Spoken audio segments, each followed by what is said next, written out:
The Acropolis of Athens, a timeless symbol of ancient Greece, rises proudly above the city. Its history begins in the Neolithic period, around 3500 to 3000 BC, with caves inhabited on its slopes. Early humans sought shelter here, marking the first signs of human presence on this sacred rock. In the Mycenaean period, 13th century BC, kings built a palace. And this fortified citadel protected Athens' rulers, blending defense with early religious significance. By the 8th century BC, the palace was replaced by a temple dedicated to Athena Polias, goddess of the city. The Archaic period, 6th to Pallas's Athena, enhancing its religious role. In 480 BC, disaster struck as Persian invaders under Xerxes completely destroyed the sanctuary. The Athenians, led by Cimon, left the ruins as a reminder of the invasion's devastation.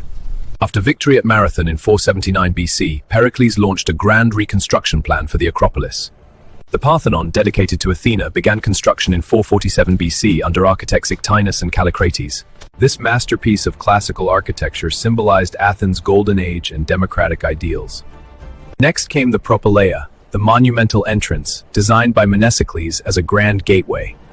Even during the Peloponnesian War, work continued on the Erechtheion and Temple of Athena Nike.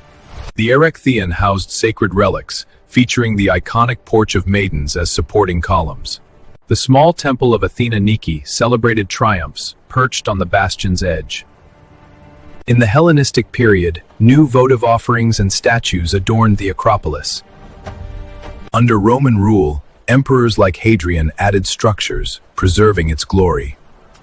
In the Byzantine era, the Parthenon became a Christian cathedral named Panagia Atheniotissa. By 1205 AD, Frankish crusaders turned it into a fortress and ducal palace. During Ottoman rule from 1458, buildings were converted into mosques and fortifications strengthened. In 1687, Venetian forces bombarded the site, causing massive damage to the Parthenon. Between 1801 and 1812, Lord Elgin removed many marbles, now in the British Museum. After Greek independence in 1833, the Acropolis became a symbol of national revival. Kyriakos Pitakis, first curator of antiquities, began restorations, including the Athena Nike temple. Throughout the 20th century, ongoing restorations aimed to preserve the ancient structures. In 1987, it was declared a UNESCO World Heritage Site, recognizing its universal value. Today, millions visit to witness this cradle of Western civilization and democracy. The Acropolis endures as a testament to human ingenuity and resilience through millennia. From prehistoric roots to modern icon, its history inspires the world.